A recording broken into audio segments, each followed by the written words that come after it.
On entend parler d'innovation partout. Une entreprise innovante, un projet innovant, un objet innovant.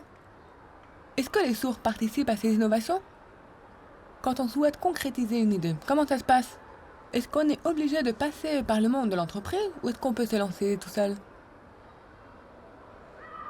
À Paris, le NUMA, qui est le Centre des innovations numériques, aide de jeunes entreprises porteuses de projets innovants à se développer. Je vais les rencontrer.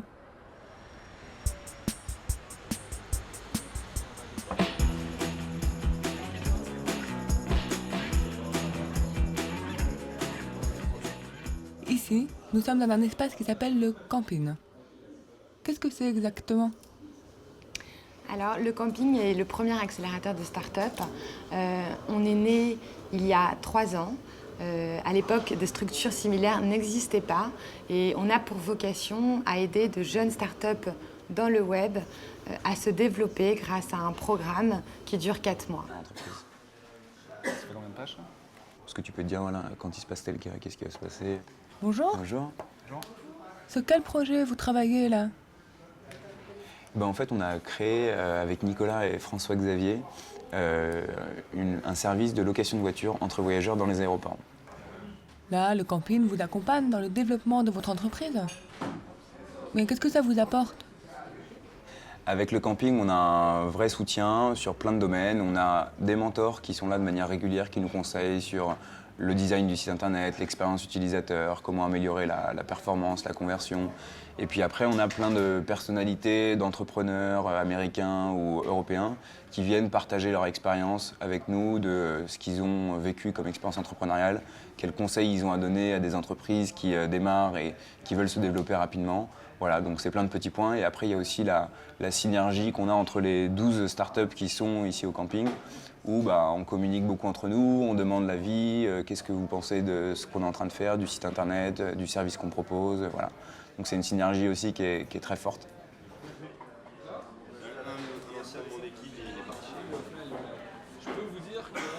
Nos critères prédominants à ce stade-là, c'est l'équipe. Est-ce que l'équipe va être capable d'exécuter son projet? Est-ce que l'équipe est complémentaire? Est-ce que les compétences techniques sont là? Est-ce que les compétences design sont là? Donc, le critère de l'équipe est pour nous prédominant. Ensuite, on a 2 autres critères qui sont l'opportunité du marché à ce moment-là et le degré d'innovation du produit proposé. Et l'innovation peut être technologique ou d'usage. Justement, l'innovation, innover, qu'est-ce que ça veut dire? Alors, innover, ça veut dire résoudre un problème que des personnes peuvent avoir. Ça veut dire inventer une façon plus simple, plus fluide de faire quelque chose grâce aux nouveaux moyens donnés par la révolution numérique, grâce aux nouvelles technologies. Donc, c'est à la fois des innovations purement technologiques qui vont permettre par exemple à un streaming de vidéos d'être beaucoup plus rapide. On n'en est qu'au début en fait de la révolution numérique. Soit c'est une innovation qui va simplement faciliter des process de travail, de transport, de mobilité, de façon de lire, de façon de regarder la télé, de façon de communiquer et qui vise à améliorer tout un tas de petites choses dans les entreprises ou dans la vie du grand public. En 2 ans, vous avez reçu énormément de candidatures d'entreprises très différentes. Est-ce que vous avez déjà reçu des projets d'entreprise, de start-up, concernant les sourds ou proposés par les sourds? Non. Aucun. Imaginons que demain ou plus tard, vous receviez un dossier concernant les sourds. Un projet qui vous semble intéressant, qui corresponde à vos critères. Vous les sélectionnez, ils viennent ici, ça serait possible? On serait ravis. En fait, on n'a pas de thématique, on prend des startups dans des domaines très très différents.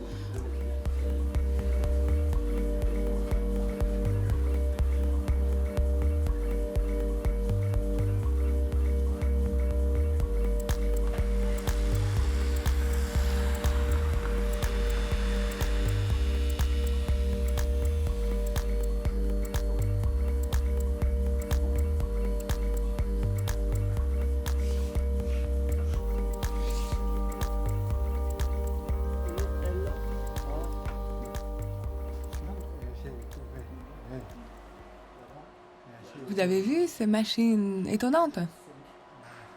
Nous sommes ici dans un Fab Lab. Un endroit où des personnes diverses, des architectes, des artistes, des ingénieurs, viennent échanger leurs idées et puis créer. On appelle ça un laboratoire de fabrication. Je vais lancer une impression pour te montrer. En relief?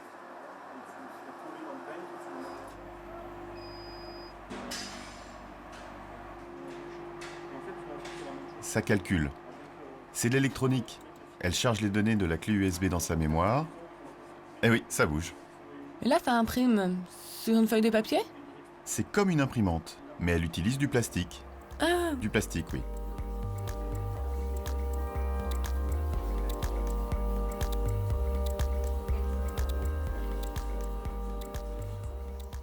et alors, le Fab Lab de Toulouse, il existe depuis combien de temps? En France, ça a commencé en 2009. C'est Nicolas, le président de l'association, qui a ramené le concept des États-Unis. Et il a créé le Fab Lab Toulouse, c'est le premier Fab Lab français. Voilà. Et aujourd'hui, je crois que des Fab Labs, il y en a à peu près dans le monde, il y en a 500. Mais comment vous êtes financé ici? Donc ici, on est une association, loi 1920, et du coup, ce qui fait fonctionner le Fab Lab en partie, c'est les adhésions des membres, d'accord? Chaque adhérent paye soit 20 ou 30 euros, mais c'est loin de suffire à avoir un local de 500 mètres carrés, un salarié, etc. Donc du coup, dans la démarche, on a forcément besoin des financements publics, d'accord, pour payer tout ce qu'il y a à payer, et surtout, voilà, nous, ça fait 4 ans. Moi, ça fait 3 ans que je fais du bénévolat et c'est la première année que je suis salarié. Donc, vous créez des objets, des concepts. Mais qu'est-ce que vous en faites? Vous les vendez ou vous faites tout ça pour le plaisir? Dans quel but? Donc, la plupart du temps, c'est pour faire des objets pour soi, d'accord? C'est un besoin personnel et puis des fois, ça devient un besoin qu'on a envie de partager avec les autres. Et le Fab Lab, c'est fait pour ça. C'est fait pour partager des objets. Et quand on crée quelque chose, la plupart du temps, on le met sur Internet, on le met en téléchargement pour que les gens, d'autres personnes puissent le récupérer.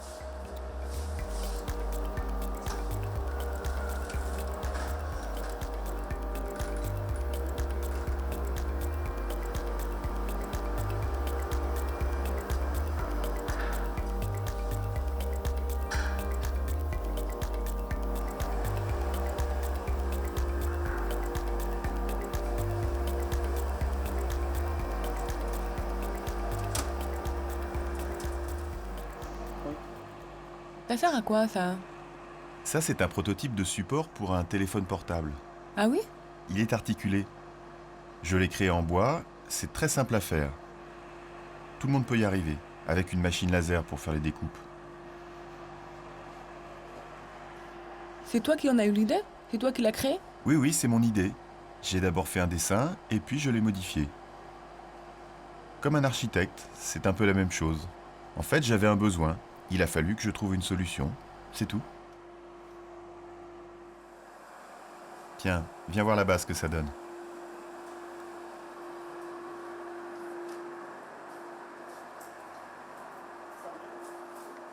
Ah, c'est ça? Ah, tu le poses là pour téléphoner en vidéo en langue des signes? Intéressant. Moi, les gens me disaient souvent, en voyage, le problème, pour téléphoner en signant, c'est pas facile.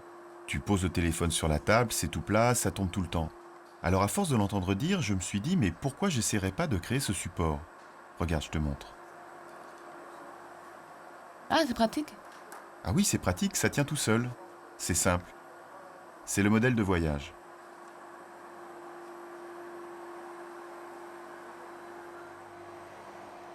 Et toi, tu viens ici depuis combien de temps?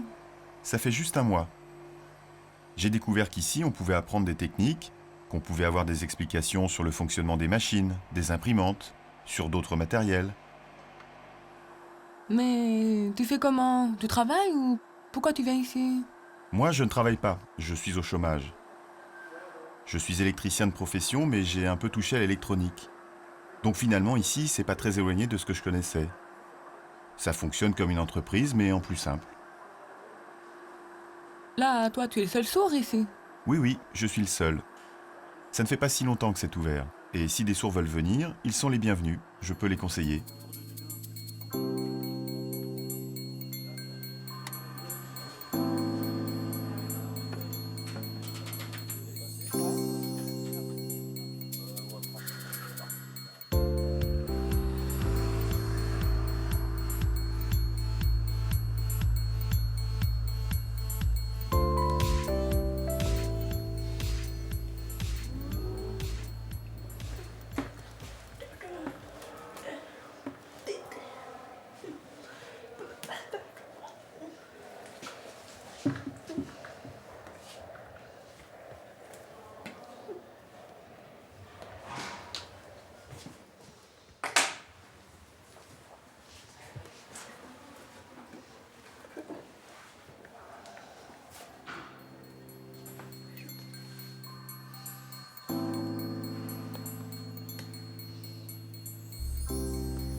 Ça fait 10 ans que vous faites des recherches.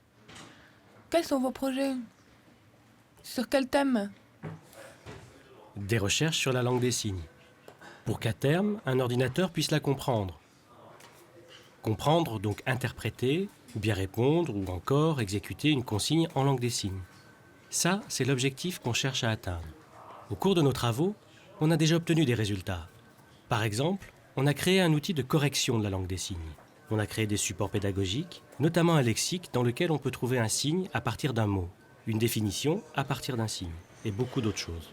Quelles sont les difficultés que vous rencontrez dans vos recherches? Nous sommes confrontés à 2 difficultés. L'une est théorique. La langue des signes est une langue orale très iconique, en lien avec la vie quotidienne, et en plus visuelle. Mais l'ordinateur, lui, il ne sait pas spontanément ce qu'est la vie quotidienne. La deuxième difficulté est liée à des besoins matériels. On a récolté un gros volume de corpus de langue des signes en vidéo, et on a besoin de personnes qui puissent travailler dessus, d'autant que les sujets de recherche sont très nombreux. On a plein d'idées de thèse, mais pas de budget.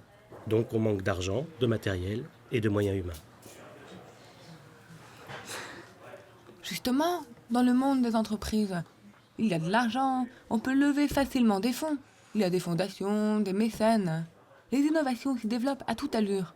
Tandis qu'ici, à l'université, ça avance très lentement. Pourquoi une telle différence? Pourquoi est-ce si lent? Pourquoi c'est si lent? Je sais pas. Peut-être parce que c'est la langue des signes. Parce que les sourds, ce n'est pas intéressant. Ils ne sont pas assez nombreux. Peut-être qu'ils ne bougent pas assez aussi. C'est dommage. Alors que la langue des signes est utile. Aux sourds, bien sûr, mais aussi à tout le monde. On peut faire des recherches sur les mouvements du corps, les expressions faciales. Ça serait utile à tous. Mais il faut convaincre. Eh oui.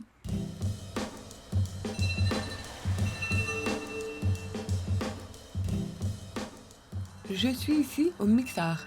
Ce lieu regroupe des ateliers d'artistes.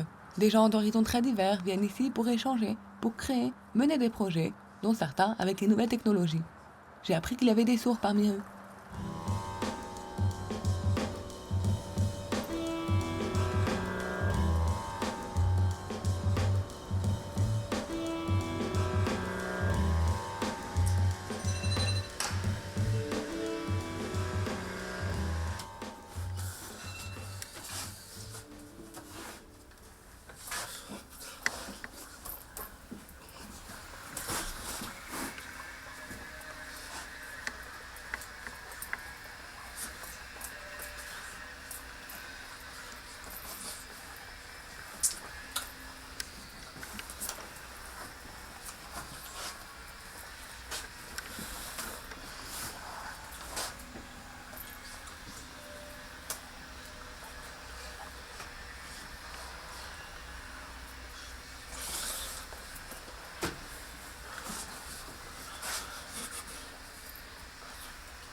T'entends pas? Normal? Ok. Qui voit? Clavier? USB? Enfin USB ou machin. C'est pouf. Comme la lumière. En fait, il est où le données MIDI? Ouais. Ça, bleu, c'est audio.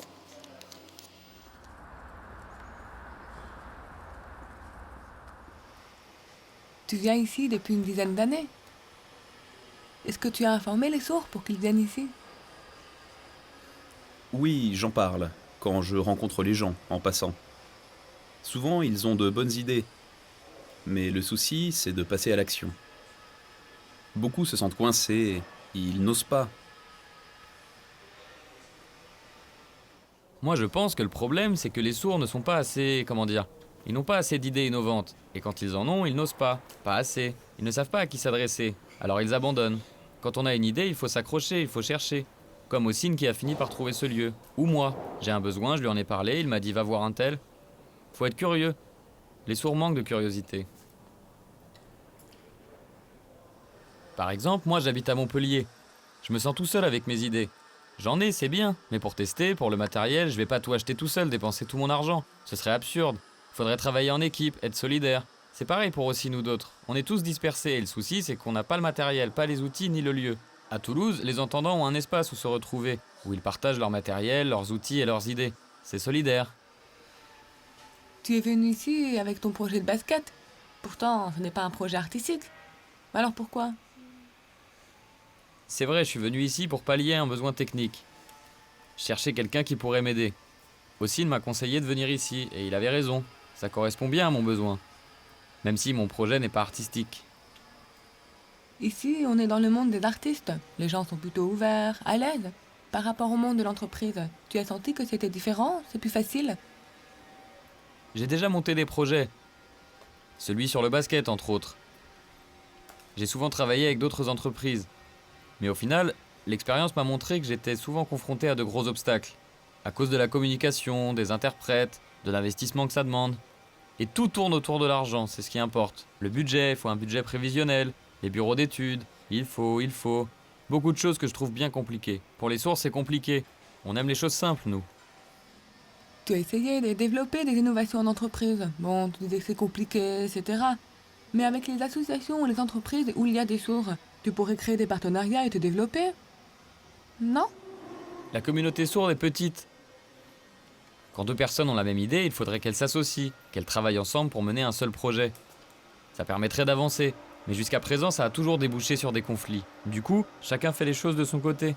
Ça n'avance pas. C'est pas facile.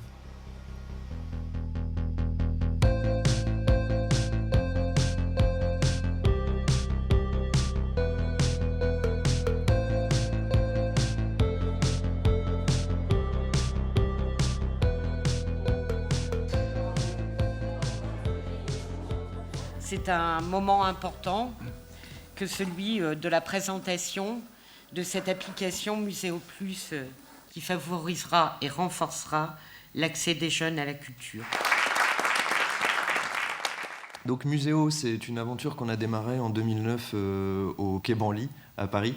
C'est-à-dire qu'en fait, notre questionnement, c'était comment faire visiter sur une tablette un musée avec public sourd et entendant réunis. Ce qui permet aujourd'hui d'avoir un objet qui, loin d'être juste un prototype, est finalement devenu un produit, c'est-à-dire une offre qui sera proposée dans le musée.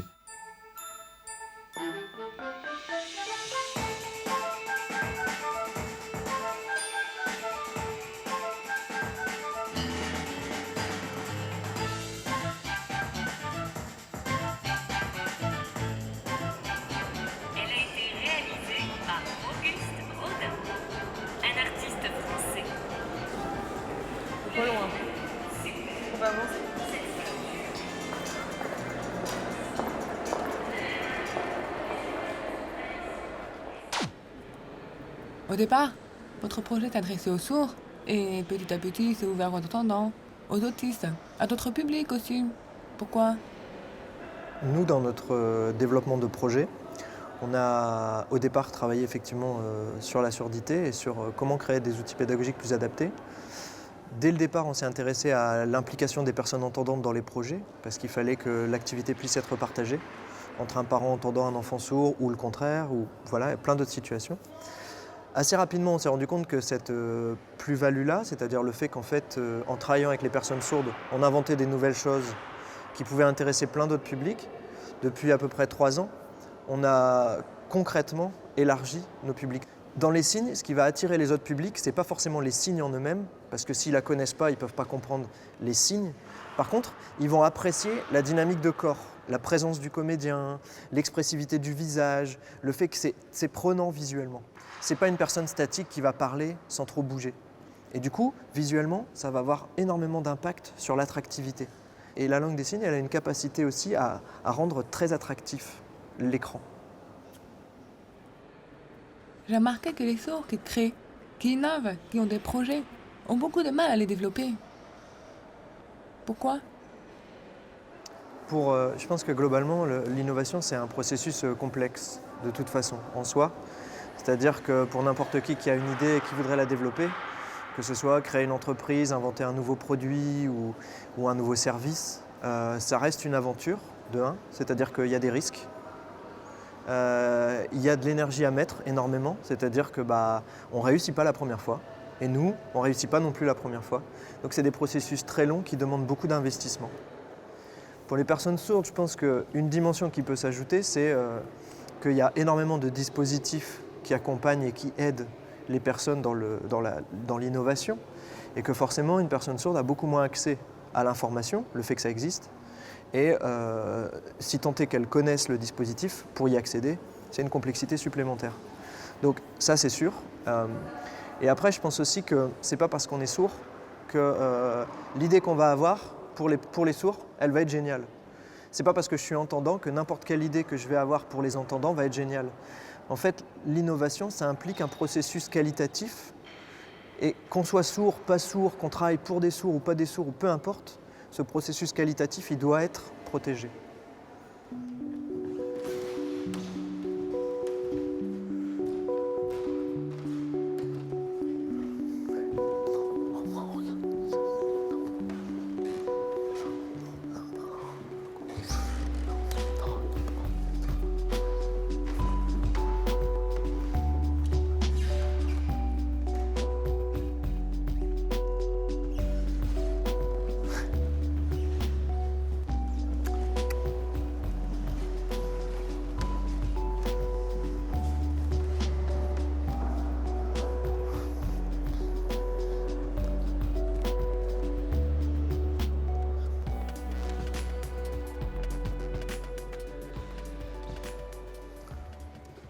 Trouvé. Bravo.